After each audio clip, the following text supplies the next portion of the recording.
en pratique. Jean 13, 33, Jésus dit, je vous donne un commandement nouveau, aimez-nous les uns et les autres. Amen, amen, amen, amen, amen, amen.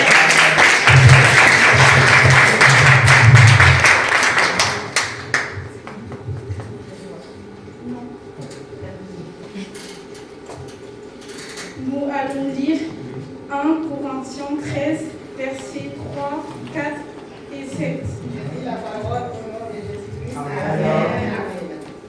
Et quand je distribuerai tous mes biens pour la nourriture des pauvres, quand je livrerai même mon corps pour être brûlé, si je n'ai pas l'amour, cela ne sert à rien. Amen. L'amour est patient et est plein de bonté. Yes.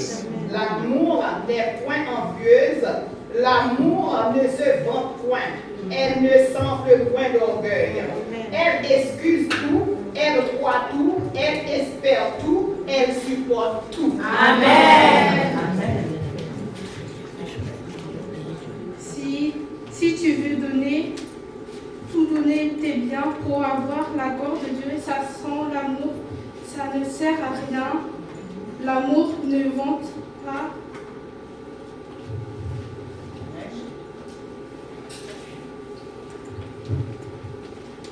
Pas, l'amour ne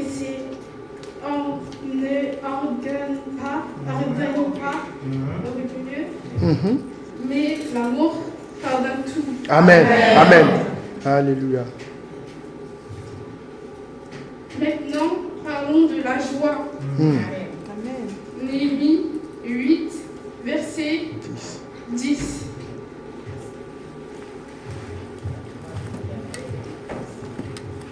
L'Éternel est ma force. La joie de l'Éternel est ma force. Quand on a la joie, on n'a pas peur de rien. Yes. On a la force pour vaincre les ennemis. La joie, la maladie et les ennemis. Proverbe 17, verset 22. Un cœur joyeux et bon remède pour le corps. Yes.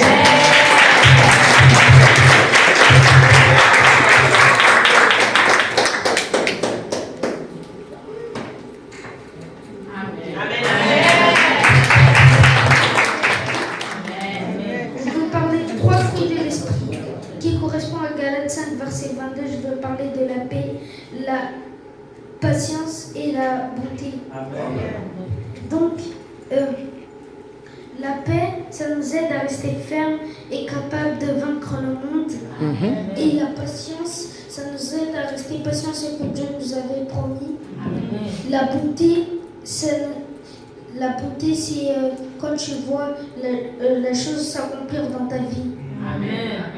Nous allons prendre Lamentation 3, verset 25 au verset 26. J'ai dit au nom de Jésus.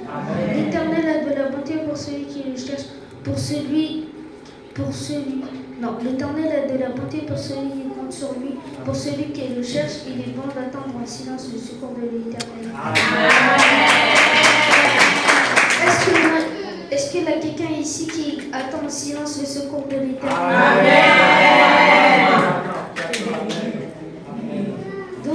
Et là, il nous parle de la patience. Donc, on attend en silence le secours de l'Éternel. Comme les enfants d'Israélites, Moïse est parti à la montagne pour parler avec Dieu pour les 10 commandements. Pour leur bien aux enfants d'Israélites. À cause de manque de la patience, les enfants d'Israélites ont fabriqué un dieu d'or. Ils ont commencé à l'adorer, et après, Dieu a décidé que eux tous meurent dans le désert. Mais ceux qui étaient patients, Dieu l'a récompensé la terre promise. Il a traversé dans la terre promise. Donc, mon frère, ma soeur, si tu as la paix en toi, mets la patience en toi, parce que c'est ça qui te fera de toi. Que Dieu vous bénisse.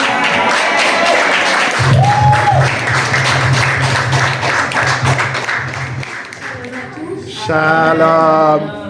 Je vais vous parler du coup des 4 derniers fruits de l'esprit. Je vais lire Éphésiens 4, verset 32.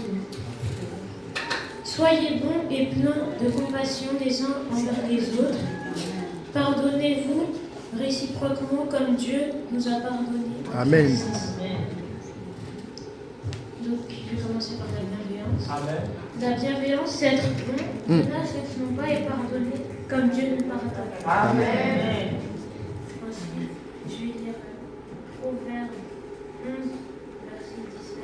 Amen.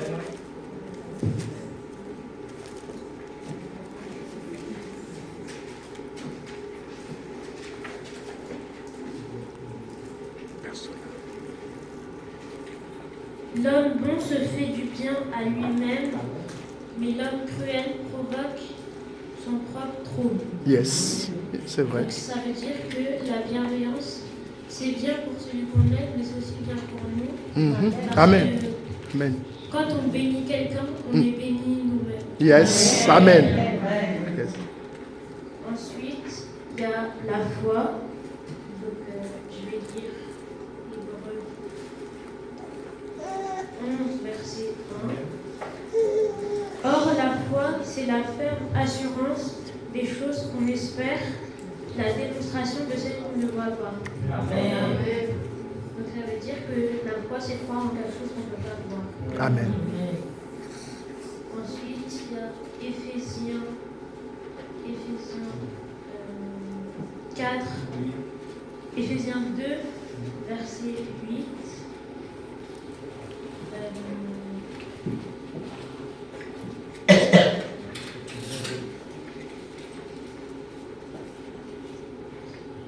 En effet, c'est par la grâce que vous êtes sauvés par le moyen de la foi. Amen. Donc, la foi, c'est un don de Dieu et il faut l'avoir pour avoir notre salut et aller au paradis. Amen, amen, amen, amen, amen. Praise the Lord. Merci Seigneur. Après, il y a la maîtrise de soi. Donc, je vais lire Proverbe 16, verset 32. Amen. La lenteur à la colère vaut mieux que l'héroïsme. Donc ça veut dire la maîtrise de soi. Il y a les pasteurs, les policiers peuvent avoir ça.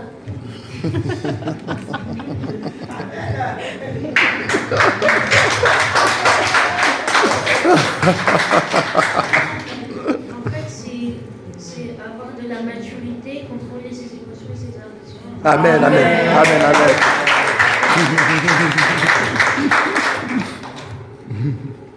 Enfin, il y a la douceur. Je vais lire Proverbe 15, verset 1. Une réponse douce calme la fureur, C'est ça. tandis qu'une parole dure augmente la colère. C'est vrai, c'est vrai. Donc, la douceur, c'est quelqu'un de doux qui sera bienveillant et aimable avec tout le monde. Amen, amen, amen, amen, amen. Alléluia. Praise the Lord.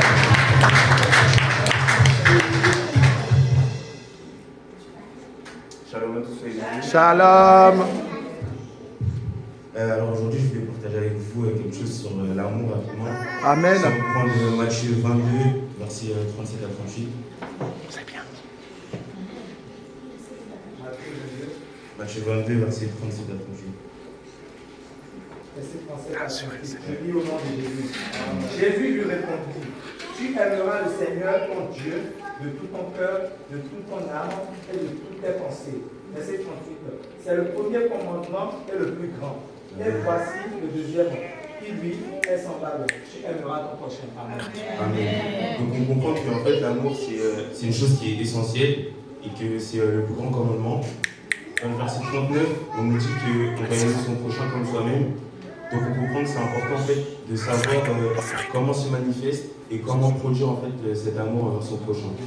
Donc en fait, la première chose, pour conclure, 1 Jean 4, verset 7, nous dit: Bien-aimés, aimons-nous les uns les autres, car l'amour de Dieu, et quiconque aime est né de Dieu et connaît Dieu. Yes. Amen. Donc vous comprenez en fait que ce sera un mensonge de prétendre aimer Dieu qu'on ne voit pas, et d'aimer Dieu qu'on ne voit pas, alors qu'on est incapable d'aimer en fait son prochain qu'on voit. Amen, amen, amen, amen.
Aujourd'hui, nous allons parler de l'amour et j'ai vraiment envie que vous restiez avec moi du début à la fin.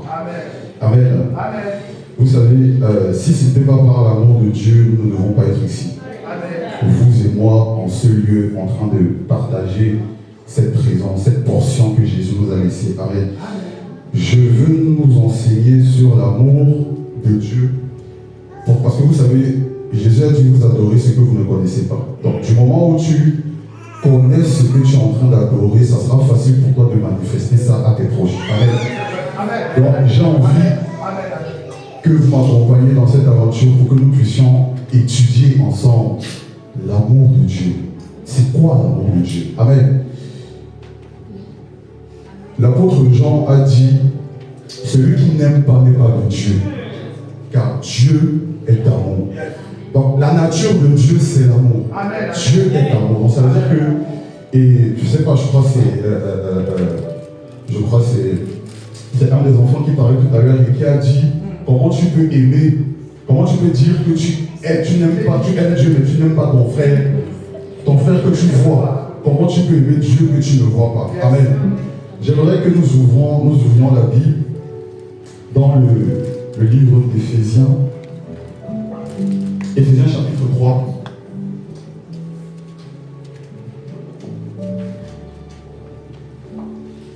Éphésiens chapitre 3, à partir du verset 14. Du verset 14 au verset 20. Est-ce que nous pouvons nous lever pour honorer la parole du Seigneur?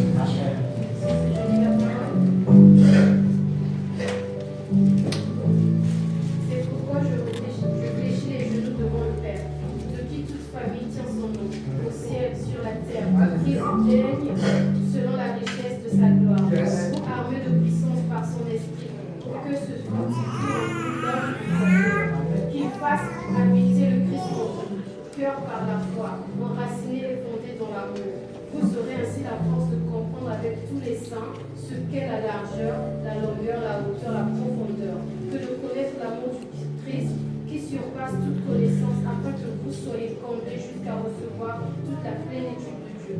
À celui qui peut, par sa puissance qui agit en nous, faire au-delà, infiniment, au-delà de ce que nous pouvons demander et imaginer.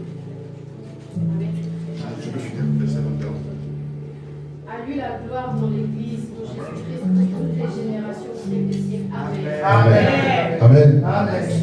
Vous savez, j'aime beaucoup l'apôtre Paul, parce que l'apôtre Paul, c'est un philosophe, c'est un intellectuel.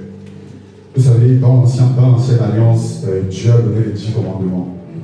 Dans la seconde alliance, Jésus est venu regrouper les 10 commandements en 2 grands commandements.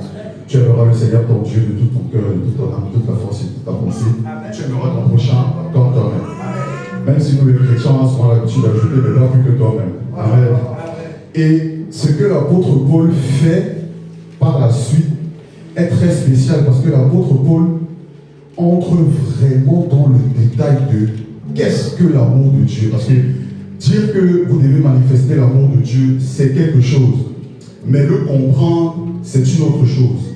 Et l'apôtre Paul va vraiment en profondeur. Quand vous lisez Corinthiens et Éphésiens, vous allez vous rendre compte que ces 2 livres, Paul détaille énormément ce qu'est l'amour selon Dieu. Parce qu'il y a l'amour selon les hommes, mais il y a l'amour selon Dieu. Selon les hommes, l'amour c'est un sentiment. Aujourd'hui, je te dis que je t'aime, et dès que tu me fais un truc qui m'énerve, demain je ne t'aime plus. C'est ça l'amour selon les hommes. Mais l'amour selon Dieu, c'est un serment. Tu as choisi d'aimer quelqu'un. Tu as quel sentiment, émotion est contraire à l'esprit de Dieu. Tout ce qui est émotion, c'est la chair.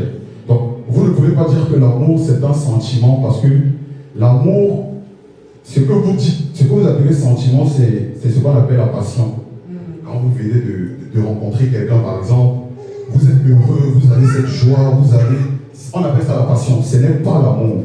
L'amour, ça veut dire que même si la personne te déçoit demain après demain, toi tu ne changeras jamais vis-à-vis d'elle. C'est ça l'amour selon Dieu. Et dans ce texte, Paul nous parle des 4 dimensions de l'amour de Dieu. La longueur, la largeur, la hauteur et la profondeur. Ce sont les 4 dimensions de l'amour de Dieu. Alors, quand Paul parle de la longueur de l'amour de Dieu, qu'est-ce qu'il veut dire? Il veut tout simplement dire que l'amour de Dieu n'a pas de fin. L'amour de Dieu n'a pas de fin. L'amour de Dieu ne commence... Quand tu nais, Dieu ne dit pas que bon, je te donne mon amour pour 20 ans. Après 20 ans, tu n'auras plus mon amour. Non. C'est pas parce que demain après-demain, tu n'as pas jeûné 40 jours et 40 nuits que Dieu va te dire qu'il ne t'aime plus. La Bible dit qu'avant que tu ne sois dans le ventre de ta mère, je t'avais appelé. L'amour de Dieu, ça ne se compte pas dans le temps. C'est quelque chose qui nous a donnés gratuitement. Ce n'est pas quelque chose, c'est pas parce qu'on prie trop, c'est pas parce qu'on jeûne trop, c'est pas parce qu'on connaît trop la parole. Non. Dieu a décidé de donner son amour aux hommes. Amen.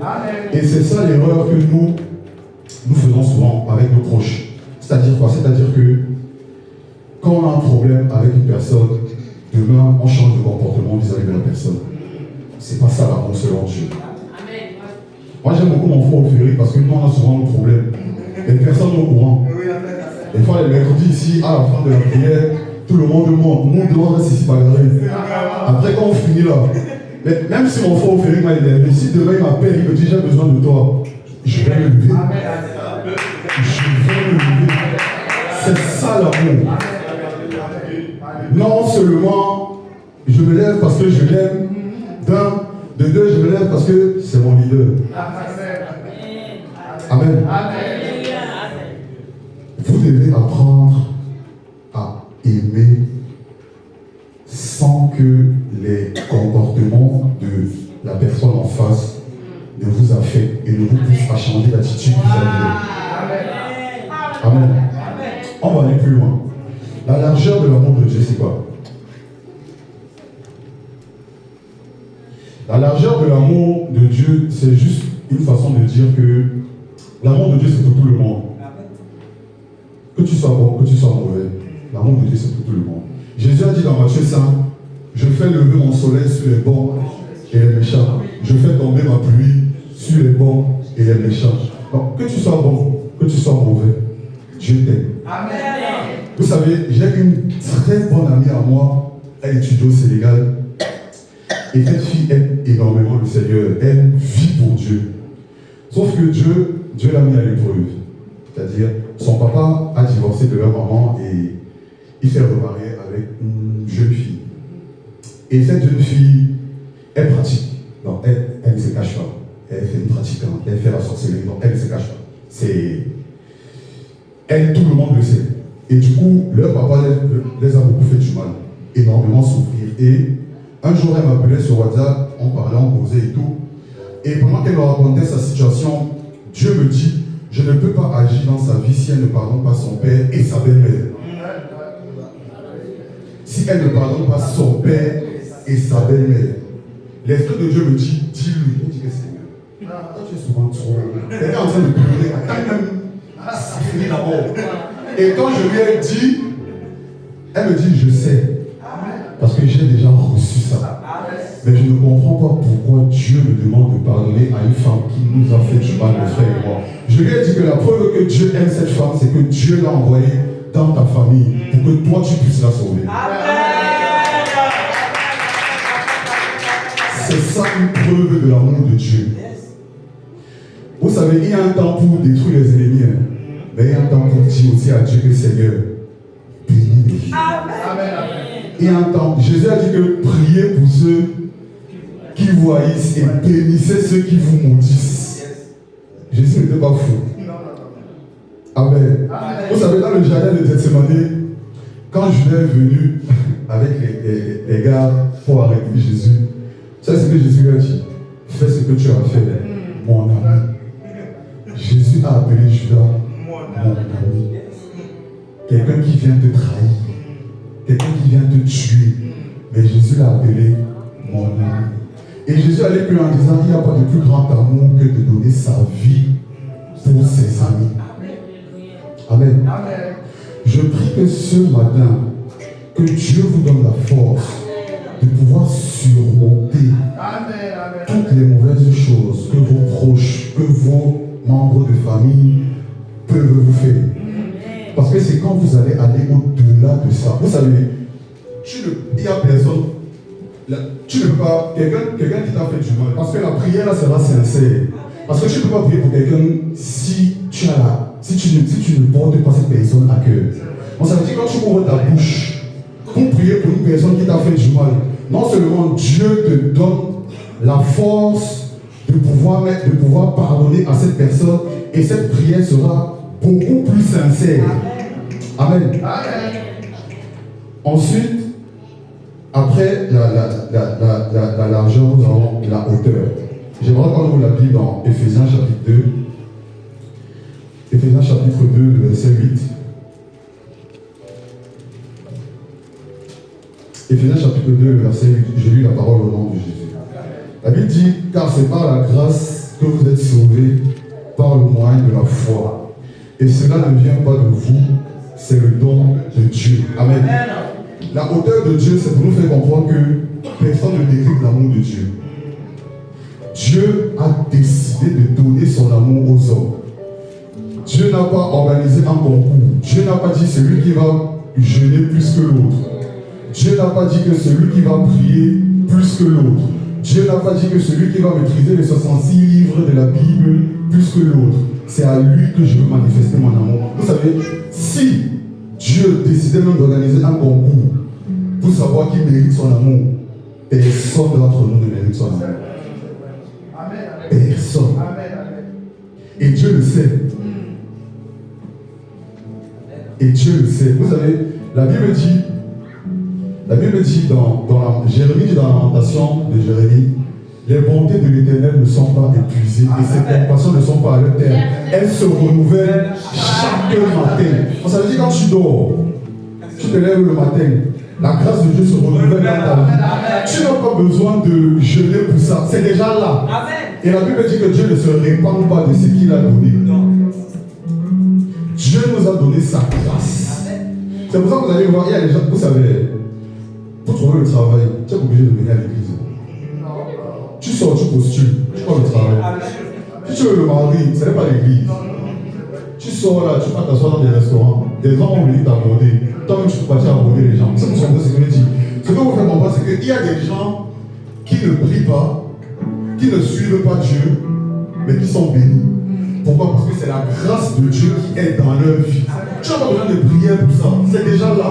Il y a des gens, il y a un gars dans la Bible qui s'appelle Ésaü. La Bible dit que Dieu dit que j'ai haï Ésaü et j'ai aimé Jacob. Un gars que Dieu a haï. Mais quand Jacob revient de chez Laban, il va à la rencontre d'Ésaü. Il a peur. Il dit à ses serviteurs, prenez des chèvres, Quand il vient à la rencontre d'Ésaü, Ésaü dit, mon frère, je n'ai pas besoin de tes richesses. Je suis riche. Amen. J'ai réussi ma vie. On parlait là que Dieu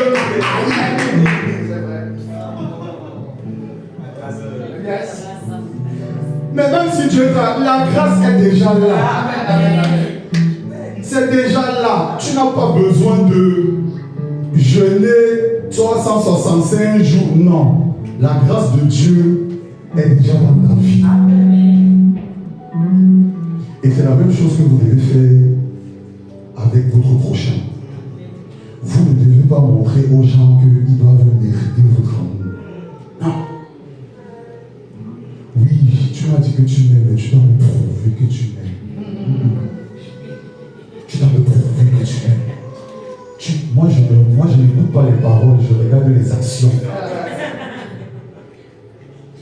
Si Dieu te demande de lui prouver que tu l'aimes, tu vas arriver. Tu vas arriver. Amen. Nous devons comprendre le degré d'amour de Dieu dans nous. Parce que j'ai l'impression que nous, chrétiens, vous savez, les chrétiens, nous ne savons pas quel Dieu nous adorons. Mais les démons savent qui est Dieu. C'est ça. La Bible dit dans Matthieu 8, quand Jésus est arrivé à Gadara, il y avait un fou qui était possédé par la légion. Vous savez, c'était la légion, il m'a dit à Jésus, que veux-tu de nous, fils du Dieu très haut? Ça veut dire que les démons connaissent la nature de Jésus. Et ils déclarent que Jésus est le fils du Dieu très haut. Et il continue en disant que, est-ce que tu viens nous tourmenter avant l'heure? Et la Bible poursuit en disant, quand Jésus les a chassés du corps du fou, la Bible dit que il priait Jésus. Vous n'avez pas compris. La Bible dit qu'il priait. Luc va plus loin en disant, il suppliait. Il y a des principes dans la spiritualité que quand tu appliques, qui que tu sois, Dieu va agir. Paul a dit, faites connaître vos besoins à Dieu par des prières et des supplications. La Bible dit que les démons priaient Jésus que ne nous envoie pas dans les abîmes. Jésus a demandé que vous voulez aller où? Il a dit que vous êtes des pourceaux, envoie-nous là-bas. Amen. Les démons connaissent la nature du Dieu qui est lent à la colère, du Dieu qui est amour, du Dieu qui est compatissant. Et ils ont usé de ça pour dire à Jésus que même si tu vas venir nous tourmenter à la fin là, pour aujourd'hui, s'il te plaît, envoie-la à une suggestion des démons. Toi qui es son fils, toi que Jésus a appelé. Pourquoi tu vas douter? Pourquoi tu vas penser que parce que tu as péché aujourd'hui, tu as demandé pardon à Dieu, Dieu va te poursuivre? Pourquoi tu penses ça? La Bible dit que Dieu, Isaïe, la Bible dit que Dieu prend plaisir à nous pardonner. Il prend plaisir. Et ça nous amène dans la dernière dimension qui est la profondeur. Et pour moi, c'est la plus importante. Parce que la profondeur de l'amour de Dieu, ça veut souvent dire que tu n'es pas trop loin pour recevoir l'amour de Dieu. Amen. Tu n'as pas commis un trop grand péché pour ne pas recevoir l'amour de Dieu. Il y a un gars, c'est l'amour de Dieu qui fait qu'il pleure comme ça. Il y a un gars dans la Bible qui s'appelle Caïn. Elle lui dit que Caïn a tué son frère et Dieu est venu, Dieu a dit le sang de ton frère réclame vengeance. La Bible dit que Caïn s'est éloigné de la face de Dieu. Vous savez ce que Dieu a fait? La Bible dit que Dieu a imposé un sceau à Caïn. Que quiconque va toucher Caïn, Dieu va maudire jusqu'à la 7e génération. Un gars qui vient de tuer. Vous n'avez pas compris. Un gars qui vient de tuer. Mais Dieu l'a protégé. Et Dieu a décrété que quiconque va toucher Caïn sera maudit jusqu'à la 7e génération. Les trucs de Dieu, c'est... La Bible dit que l'amour de Dieu est au-dessus de toute intelligence. Parce que quand Dieu dit David est l'homme selon mon cœur, David c'était un adultérin. C'est ça. Un tueur. Et Dieu a géré avec David. Mais la Bible dit que Dieu a donné un fils à David qui s'appelle Salomon. Et Dieu dit que David est l'homme selon mon cœur. Bon, comment un gars qui est rempli de péchés? Non, il faut se dire, comment quelqu'un qui est rempli de péchés? Dieu peut dire que c'est l'homme selon mon cœur. Vous savez pourquoi? Prenons un exemple. Il y a deux gars. Tous deux ont une mission. Chacun d'eux a une mission très importante concernant le salut de l'humanité. Un s'appelle Tonton Judas, l'autre s'appelle Tonton Pierre. Judas, la mission de Judas, c'est tu trahis Jésus, Jésus meurt, il ressuscite le 3e jour, il sauve le monde. C'est la mission de Judas. Et Judas a rempli sa mission. C'est un bon gars. Pierre, sa mission c'est tu es Pierre. Tu sais Pierre, je bâtirai mon église. Sauf que les deux ont trahi Jésus. Les deux ont trahi Jésus. Pierre a relié Jésus dans la place publique. Judas a trahi Jésus. Mais vous savez la différence entre les deux? C'est le cœur. Parce que Judas avait déjà pris la décision dans son cœur qu'il ne peut plus revenir. Oh, Pierre, acte des apôtres, Pierre dit ce Jésus que vous avez relié. Si moi j'étais là, je dirais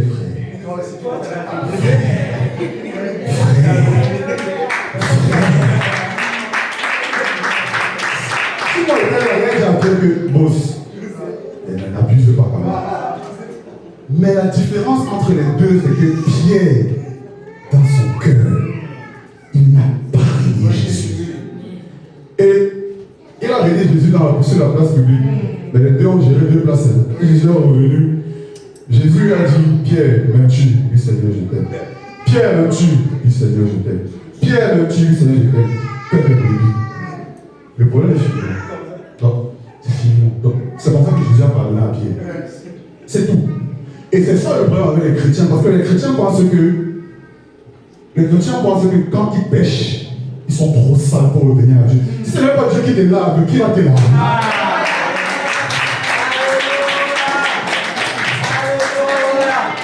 Tu as péché depuis quoi? La Bible dit que Dieu est descendu. Adam, où es-tu? Seigneur, je me suis caché parce que je suis nu. Dieu a demandé que qui t'a appris? Vous croyez que Dieu ne savait pas? Il ne savait pas. Dieu savait. Vous savez ce que Dieu a fait? Dieu les a fabriqués des habits avec des peaux de bêtes. Dieu s'adapte. Quand tu pêches, non. Quand tu pêches, tu viens à Dieu. Dieu s'adapte à toi. Mais le plus important, c'est de tomber et de se relever. Dieu a prévu nos péchés. C'est pour ça que Dieu dit que mon juste tombera 7 fois et 7 fois je le relève. Dieu sait que nous ne sommes pas parfaits. Et c'est là où le diable nous gagne. Parce que vous péchez. Le diable vous dit que tu es trop saint. Alors vous ne venez pas à l'église. Vous fuyez. Le pasteur vous appelle. Vous ne décrochez plus. Non, je suis trop sale. Je ne peux plus, même à Sainte-Sainte là. Je ne peux même plus prendre. Et le pire, ce sont les frères de l'église. Parce que quand tu pêches à l'église, tu vois, les frères de l'église te regardent du coin de l'œil. On commence à dire, si vous êtes saint, attendez la nouvelle Jérusalem. Dans l'église. L'église, c'est pour les gens sales. Parce que nous seulement, je pense qu'on va lutter contre le péché. Donc, si tu pensais que tu es trop sale pour revenir à Dieu, tu vas. La Bible dit que Caïn fait éloigner de la face de Dieu. Dieu ne lui a pas dit que pareil. Dieu a quand même posé une question. Ton frère, Caïn est entré dans des thèses, arguments. Ton seul, Dieu a posé une question. Ton frère, quand tu pêches, Dieu te dit que pourquoi tu as fait ça? Oh, Dieu ne m'aime plus. Et comme les choses sont souvent arrivées, dès que tu pêches demain, l'entreprise avait possiblement d'avoir le message que désolé, de votre candidature, Dieu ne m'aime plus. Voilà, donc j'ai péché là. Non. Ça n'existe pas avec Dieu. Amen. Ton péché, quand tu vas revenir à Dieu, vous allez gérer. Mais ne pense jamais que tu es trop sale ou que tu as trop péché pour revenir au Seigneur. Et c'est ça que le diable va vous mettre la culpabilité sur le dos. Vous allez partir d'église en église, d'église en église, d'église en église, d'église en église. Alors que Dieu est là. David dit que quand je marche dans la vallée de l'ombre de la mort, vous savez, l'apparition de l'ombre, ça veut dire que derrière il y a la lumière. Et il y a un obstacle qui bloque la lumière. Donc quand David dit que quand je marche dans la vallée de l'ombre de la mort, ça veut dire que derrière la vallée de la mort, il y a la lumière de Dieu. Vous comprenez ce qu'il dit? Ça veut dire que quand vous péchez, un mur se met entre Dieu et vous. Mais Dieu ne bouge pas. Parce que sa lumière est toujours là. Dieu attend juste que vous fassiez un pas vers lui. Seigneur, j'ai péché. Pardonne-moi. Quand vous avez dit pardonne-moi là, c'est fini. Ne priez plus pour ça. Demain, après-demain, après-demain, après-demain, après-demain. Non. Vous avez dit Seigneur, pardonne-moi. Votre cœur est pur. Vous savez, faisons une petite histoire.